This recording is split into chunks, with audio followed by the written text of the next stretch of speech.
आज हम बात करेंगे केंद्रीय बैंक द्वारा साख नियंत्रण के उपाय। मैंने आप लोगों को मेरी लास्ट वीडियोस में बता रखा है कि केंद्रीय बैंक क्या करती है, साख का नियंत्रण करती है।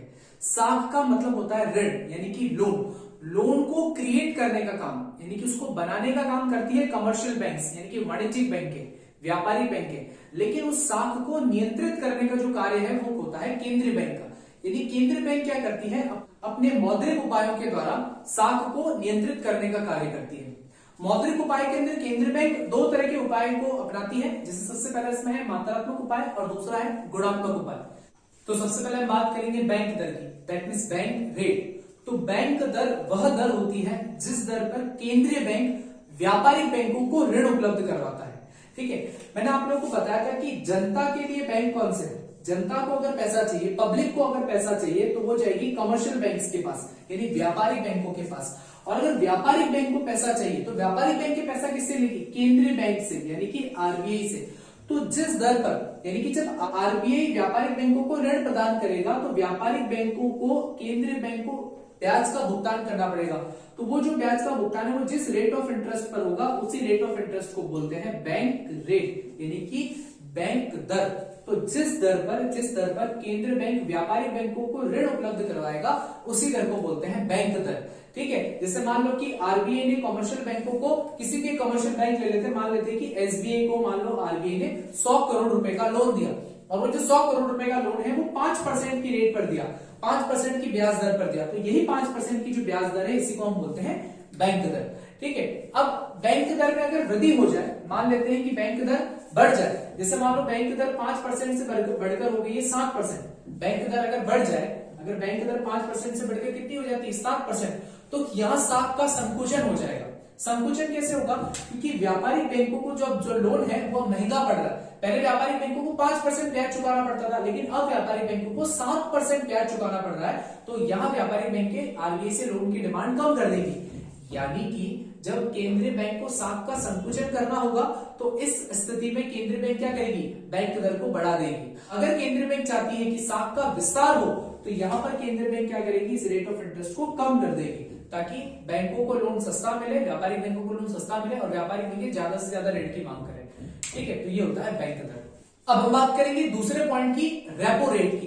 रेपो रेट का मतलब क्या होता है कि जब व्यापारिक बैंक आरबीआई से अल्पकाल के लिए ऋण की मांग करती है तो आरबीआई क्या करता है, प्रतिभूतियों की एवज के अंदर व्यापारिक बैंकों को ऋण प्रदान करता है और उस ऋण पर जो ब्याज की वसूली की जाती है उसी ब्याज दर को कहा जाता है रेपो रेट। यानी कि जब आरबीआई क्या करेगा, जब आरबीआई लोन देगा, आरबीआई किसको लोन देगा, कमर्शियल बैंक्स को यानी व्यापारिक बैंक को। और ये जो अल्पकाल के लिए लोन लिया जाता है, आरबीआई जब अल्पकाल के लिए व्यापारिक बैंकों को ऋण देगी और इस ऋण पर जो आरबीआई ब्याज चार्ज करेगी, रेट ऑफ इंटरेस्ट चार्ज करेगी, उसी रेट ऑफ इंटरेस्ट को बोलते हैं रेपो रेट यानी कि रेपो दर।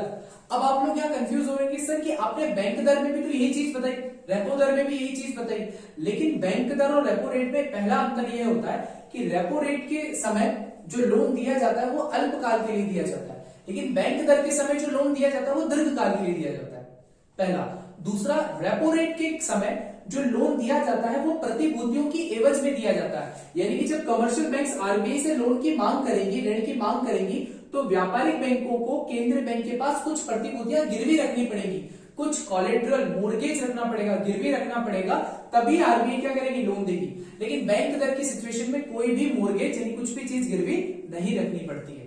ठीक है, यानी कि जो रेपो रेट होती है उसमें जो लोन दिया जाता है वो प्रतिभूतियों की एवज में दिया जाता है, लेकिन बैंक दर में कोई भी प्रतिभूतियां गिरवी नहीं रखनी पड़ती है। और सेम इसमें भी वही चीज होगी कि अगर रेपो दर बढ़ जाएगी तो साख का संकुचन हो जाएगा और अगर रेपो दर कम होगी तो साख का विस्तार हो जाएगा। तीसरा हमारा पॉइंट है नकद आरक्षित अनुपात, that means cash reserve ratio, CRR। प्रत्येक व्यापारिक बैंक को अपनी कुल जमा राशि का एक निश्चित प्रतिशत भाग केंद्रीय बैंक के पास रखना अनिवार्य होता है, उसी अनुपात को नकद आरक्षित अनुपात कहा जाता है। जैसे मान लेते हैं कि एक बैंक है एसबीआई, जो कि एक कमर्शियल बैंक है, हम सब जानते हैं, और उस कमर्शियल बैंक के पास 100 रुपए पड़े। ठीक है, ये जो 100 रुपए है व्यापारिक बैंक के पास, तो उसका कुछ प्रतिशत भाग व्यापारिक बैंकों को केंद्रीय बैंक के पास रखना पड़ता है। जैसे मान लेते हैं कि सीआरआर अभी चल रहा है, एक एग्जांपल लेते हैं कि सीआरआर चल रहा है 4%, तो 100 रुपए का 4% कितना हुआ, 4 रुपए। तो ये 4 रुपए आरबीआई के पास रखने पड़ेंगे, ये 4 रुपए एसबीआई को किसके पास रखने पड़ेंगे, आरबीआई के पास। किस फॉर्म में, नकद आरक्षित अनुपात के रूप में, ठीक है ना। तो प्रत्येक व्यापारिक बैंक को अपनी कुल जमा राशि का एक निश्चित प्रतिशत भाग केंद्रीय बैंक के पास रखना अनिवार्य होता है। इसी अनुपात को कहा जाता है नकद आरक्षित अनुपात, ठीक है। तो 100 रुपए थे एसबीआई के पास, अब उसमें से 4 रुपए तो उसने दे दिया आरबीआई को, ठीक है। अब बैंक के पास कितने रुपए बचे, 96 रुपीज, जिसका वो यूज लोन के लिए कर सकती है। तो अगर केंद्रीय बैंक सीआरआर को बढ़ा देगी तो साख का क्या हो जाएगा, संकुचन। व्यापारिक बैंक की साख को कम प्रदान करेगी, क्योंकि अगर मान लो कि आरबीआई बोलती है कि सीआरआर 4% की जगह 10% है, तो अब व्यापारिक बैंकों को कितने रुपए रखने पड़ेंगे आरबीआई के पास, 10 रुपए। तो व्यापारिक बैंकों के पास कितने रुपए बचेंगे, 90 रुपए बचेंगे ना लोन देने के लिए। यानी अगर आरबीआई सीआरआर को बढ़ा देगी तो व्यापारिक बैंक साख का निर्माण कम कर पाएंगे, इसलिए साख का संकुचन हो जाता है। और अगर आरबीआई सीआरआर को कम कर देगी तो साख का क्या हो जाएगा, विस्तार हो जाएगा, ठीक है। अब हम बात करेंगे 4th पॉइंट की, एसएलआर, वैधानिक तरलता अनुपात, स्टैट्यूटरी लिक्विडिटी रेशियो। बैंकिंग विधान के अनुसार प्रत्येक व्यापारिक बैंक को अपनी कुल जमा धनराशि का एक निश्चित प्रतिशत भाग अपने पास नकद रूप में रखना अनिवार्य होता है, यहाँ तरल रूप में रखना अनिवार्य होता है। तरल रूप का मतलब होता है कैश के फॉर्म में या गोल्ड के रूप में, है ना, सोने के रूप में या नकद धनराशि के रूप में रखना अनिवार्य होता है। उसी अनुपात को बोलते हैं वैधानिक तरलता अनुपात। देखो, जैसे मान लेते हैं कि एसबीआई के पास कितने रुपए हैं, 100 रुपए हैं, वापस वही एग्जांपल लेते हैं। अब इस 100 रुपए में से बैंक ने 4 रुपए तो किसके पास रख दिए, आरबीआई के पास रख दिए, किस फॉर्म में, सीआरआर के रूप में। मैंने बताया था कि आपको नकद आरक्षित अनुपात आरबीआई के पास रखना पड़ेगा एसबीआई को, ठीक है। अब बैंक के पास कितने रुपए बचे, 96 रुपए। तो बैंक इस पूरी धनराशि का प्रयोग लोन के लिए नहीं कर सकती, इसका भी कुछ प्रतिशत भाग व्यापारिक बैंकों को अपने पास नकद रूप में रखना अनिवार्य है, कैश फॉर्म में रखना अनिवार्य है, तरल रूप में रखना अनिवार्य है। मान लेते हैं कि 20 रुपए उन्होंने नकद रूप में रखे, ठीक है। तो बैंक के पास अब कितने रुपए बचे, 76, यानी ये 76 रुपए ही बैंक इसका यूज कहां कर सकती है, लोन देने के लिए कर सकती है। यानी कि प्रत्येक व्यापारिक बैंक को अपनी धनराशि का निश्चित प्रतिशत भाग नकद रूप में रखना भी जरूरी होता है, ठीक है। क्यों जरूरी होता है, क्योंकि बैंक में जो धनराशि है वो लोगों की जमा है। जैसे लोग बैंक में पैसा जमा कराते हैं तो निकलवाने भी तो आएंगे। मान लो कि आपका पैसा बैंक ने क्या करा, आप बैंक में पैसा जमा कराने गए और बैंक ने पूरा का पूरा पैसा लोन पर दे दिया, तो फिर अगर आपको कभी आवश्यकता पड़ी बैंक से पैसे निकलवाने की, तो बैंक आपकी आवश्यकता को संतुष्ट कैसे करेगी, यदि अगर बैंक आपका पूरा पैसा लोन पर दे देगी तो। इसलिए बैंक क्या करती है, अपनी ग्राहकों की आवश्यकताओं को पूरा करने के लिए कुछ धनराशि नकद रूप में रखती है, ठीक है। और जो धनराशि नकद रूप में रखती है उसी अनुपात को बोलते हैं वैधानिक तरलता अनुपात। अब अगर एसएलआर बढ़ जाएगा, यानी अगर कैश में ज्यादा रखना पड़ेगा तो लोन पर कम देंगे, यानी एसएलआर बढ़ जाएगा तो साख का संकुचन, एसएलआर कम हो जाएगा तो साख का विस्तार। अगला जो पॉइंट है वो है खुले बाजार की क्रियाएं, that means open market operations. खुले बाजार की क्रियाएं क्या होती हैं, उससे पहले मैं आप लोगों को एक चीज रिवाइज करवाना चाहता हूं कि मेरी पिछली वीडियो में मैंने आप लोगों को बताया था कि जो केंद्रीय बैंक होता है वो सरकार के एजेंट के रूप में कार्य करता है, वो सरकार का एक एजेंट होता है। और एज अ एजेंट वो क्या करता है, सरकारी प्रतिभूतियों को मार्केट में बेचने का और उनको खरीदने का कार्य करता है, ठीक है। तो जब आरबीआई सरकारी प्रतिभूतियों को मार्केट में बेचता है, खुले बाजार में बेचता है और उन्हें खरीदता है, तो बेचने और खरीदने की जो क्रिया है उस क्रिया को बोलते हैं खुले बाजार की क्रिया। यानी कि जब आरबीआई सरकारी प्रतिभूतियों को मार्केट में बेचेगा और उन्हीं प्रतिभूतियों को खुले बाजार से यानी मार्केट से खरीदेगा, तो इस पूरी प्रक्रिया को बोलते हैं खुले बाजार की क्रिया। तो खुले बाजार की क्रियाओं से भी आरबीआई जो होता है वो साख को नियंत्रित करता है।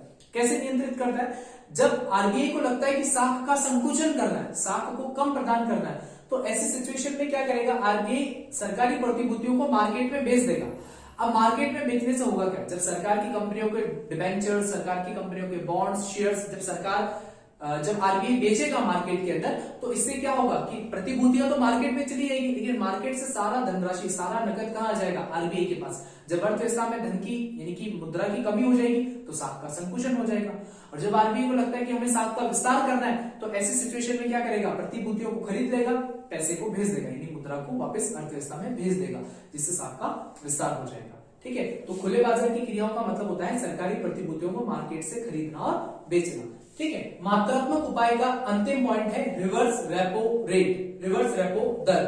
रिवर्स रेपो दर या रिवर्स रेपो रेट में क्या होता है कि, अच्छा उससे पहले मुझे आप एक बात बताइए कि जनता अपना पैसा कहां जमा कराती है, जनता अपना पैसा जमा कराती है व्यापारिक बैंक के अंदर, ठीक है। लेकिन व्यापारिक बैंकों के पास अगर अधिक धनराशि है, व्यापारिक बैंकों के पास अगर अधिशेष पड़ा है, उनके पास भी बहुत ज्यादा पैसा पड़ा है, तो वो अपना पैसा कहां जमा कराएंगे?